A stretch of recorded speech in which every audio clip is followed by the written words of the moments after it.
There's a lot that goes into building a home, from finding land and clearing it to countless revisions and design plans, picking out materials and then changing your mind, construction loans to worry about, and going over budget. Okay, I felt like I had to start the video like this, but today I'm going to be showing you exactly how much money we spent building our first home. We're going to cover base cost, upgrades, and unexpected expenses. Spoiler alert, we had to come up with $80,000 out of pocket to deal with an emergency situation. So hopefully this will give you some things to look out for, questions to ask your builder, and see how far your budget can get you. So let's get started.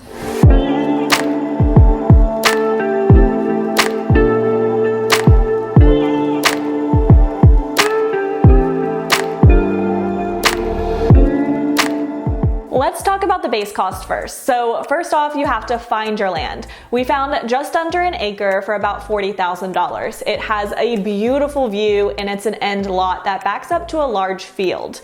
So we initially paid about $15,000 to clear the land and grade the pad for the house. We decided to roll the cost of the land into our construction loan, but we paid the clearing out of pocket since we didn't want to go through our builder and wanted to save some money. The next thing is you're always going to have some kind of initial deposit. I kept a running tab on my phone during the entire building process, which I would highly recommend doing. And it's also how I have all the specific costs for this video now. So we had to pay out of pocket for things like a deposit with our builder, due diligence and earnest money on the land, and our septic and well permits. And then the fun part comes, picking out your floor plan. So our base price for the floor plan was $264,000, which sounded like such a good deal to us until we realized what it actually got us. I fell in love with the photos of the floor plan on our builder's website until I realized they actually didn't align with the blueprints that we were given. Take for instance this dining room off the kitchen, which is this area right here.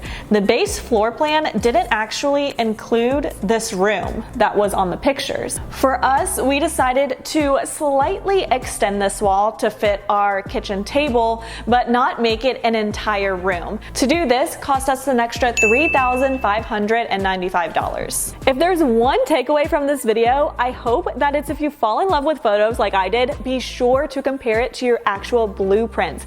This is something I didn't catch, but my grandpa, who has built several houses, did. So these big windows that are beautiful, let in a lot of light, were shown in every single photo on the website from our builder, but they aren't actually included in the base. What's really included is just two small normal windows, one on each side. This was a $2,700 upgrade and something to keep in mind, because if you like a light, bright house, your base model is not going to come with a lot of windows. You definitely are going to want to add windows, add sliding glass doors. We had to do a lot of that, as well as add additional light fixtures, because the base that's included is not a lot. It's very minimal light. Another shocking one was the bathroom, where again, I fell in love with the photos, but this is what the actual floor plan looked like. One closet, no glass shower, and no tile.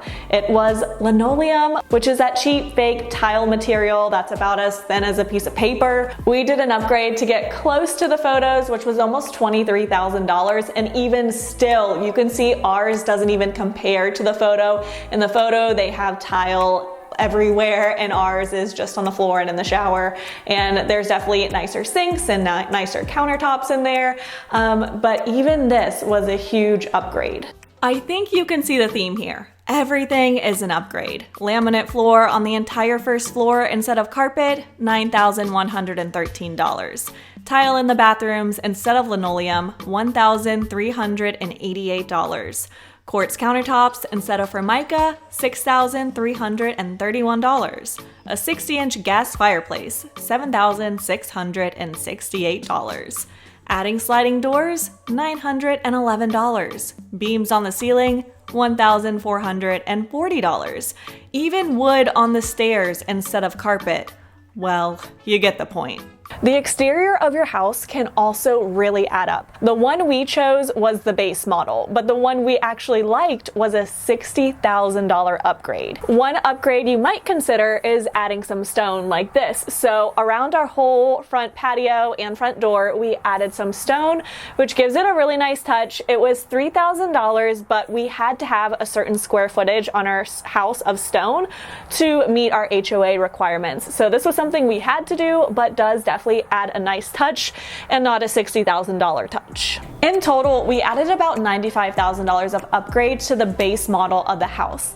When you break things down like this individually, it seems like a lot, and it was definitely overwhelming. When you're buying a house versus building, you just don't see where all this money is going. You don't itemize things this way. So believe it or not, we did save some money on some things. So I wanted to show you how. So moving walls didn't cost us anything. So for example, the laundry room and mudroom were separate and the laundry was by the pantry. So what we did is we just moved this wall over here, so it would be like that, and made a bigger laundry mudroom, and that didn't cost a single thing because all this price was already factored into it. Another thing was our upstairs loft. So you could see here, you could have either made this a loft or an extra bedroom by closing that off, but we kept it as a loft, and that would have been another thing that wouldn't have been a big price difference. The big thing we actually saved money on was changing this whole area here. This was initially a Jack and Jill bathroom between the two bedrooms upstairs, and you could see how many doors there are. There's a door here, door here, door here, door here, door here. There's a lot of doors going on. It's almost like a maze through here, which is why I don't love Jack and Jill bathrooms. So we actually put our door right here, and then we just made like one bathroom here. They moved this walk-in closet here and turned this area into the bathroom instead. And what that did is it cut off the cost of one of the sinks and some of the doors, so we saved a little bit of money. And instead of this closet in this bedroom, we got a full walk-in closet both here and here. So this one originally did not have a walk-in closet and this one did. So we were able to actually get two very good sized walk-in closets from doing it this way. And I think it flows better and it just makes more sense to us. We also did a lot of things ourselves, like the backsplash would have cost over $1,000 easily, and we did it for about $300, which was just for materials. We also changed out a lot of fixtures since everything comes very basic. So we've added a lot of cool different light fixtures, changed the silver doorknobs into fun black modern handles, and even changed out the faucet in the kitchen. So Amazon's your best friend. You can find a lot of good things for a really good price on there when it comes to fixtures. Make sure to take advantage of any discounts. When we signed our contract, our builder was offering a free outdoor space, so this actually saved us $18,000 for our patio. By the way, don't mind it, we still have to clean it because it's just now starting to get nice outside, but also ask about a military discount because we saved $1,000. My all-time favorite thing we did in this house were these custom glass doors. I had this in my head for so long, and we had to get them custom made because the opening to this office was just a really awkward size and really large, so most standard doors wouldn't fit it. This was pricey though, glass is expensive. These were $4,000, and that was with us installing it ourselves. I think they add a lot to the house though, and everyone who comes in absolutely loves them. A few other things that won't be included in your price that are worth thinking about are likely your appliances, because these were included with ours, but they were very, very basic. They were like white or black, and to upgrade with them was incredibly expensive. So we left that out and did our own.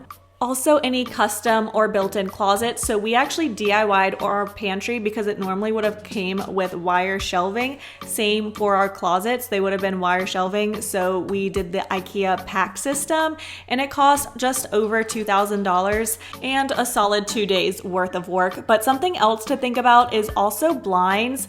Blinds are typically never included in a home build, and they can get very expensive. I would 100% recommend Amazon. Same with landscaping. our grass is just finally coming in a year later and it wasn't included. And now we're at this point of the video, our $80,000 disaster. I explained this in a video, but long story short, we had a 90-degree, 40-foot tall clay wall right in our backyard, much closer than this is here. It was crumbling and somehow it passed inspection. So our builder just left it and wouldn't do a single thing about it. We talked to lawyers and they said we had a solid case, but it would cost just as much to pursue it as just fixing it ourselves. So $80,000 went to removing even more trees, grading this a little bit, and fixing our front yard that was also crumbling. We had issues with the new grader whose idea was to just hydro seed all of this with grass. It didn't take whatsoever, so we ended up planting over 500 plants back here and putting down some pine needles. So now it's just starting to get spring, so you can see it's coming in a little bit. So fingers crossed that this year it's gonna be okay. Those were the main cost of the house, but don't forget you actually usually will have a construction loan to worry about while you're building before it turns into your mortgage. It won't cost you as nearly as much as rent or mortgage, and initially it depends how much they're pulling out. So when they first start, it's a really small payment, and as they progress through your build and take more and more draws for the house, it becomes more expensive. So in the year and a half it took for our house to build, it cost us $10,500. You'll also have closing costs on that loan, and since we had a VA loan, we actually had 2 closing costs that totaled almost $10,000, and that doesn't include your down payment, which for us, we did put a 20% down payment down. That leaves our grand total of our house to be right around $525,000. Our total out of pocket was $177,000. Some of this we chose to do, and some of this was completely unexpected from our land disaster. If that wouldn't have happened, our total out of pocket would have been right around $97,000, which includes our down payments, the initial work on our land, appliances, upgrades, permits, and the cost of having a construction loan. Overall, I do think building has more potential to incur more cost and have more unpredictability than buying, but if it all goes smoothly, it could really pay off. I feel like our situation was very unusual. I think you'll always run into some kind of unexpected cost, but $80,000 was truly a lot, and we were so stressed out during our entire build because of it. But even with all our mishaps, our house cost $175 per square foot to build, and homes in our area easily go between $200 and $225 per square foot. So I'm hopeful we'll still come out ahead when we decide to sell. And because in some aspects we chose to pay out of pocket versus rolling certain things into our loan, our mortgage is actually really affordable now. For reference, it's about $1,700 a month, which is only a couple hundred more than our apartment, and we're living in a much larger space. Building for us was a long, stressful process, and I can make a video several hours long all about it, but I hope you at least got a glimpse into the reality of building, maybe some things to look out for or ask about. And if I could say anything, it would be to budget for something to go wrong, because there's always something. So let me know your experience or thoughts in the comments below if you've ever built a house or you want to build a house. And I hope you found today's video helpful. Thank you so much for watching, and I'll talk to you very soon. Bye.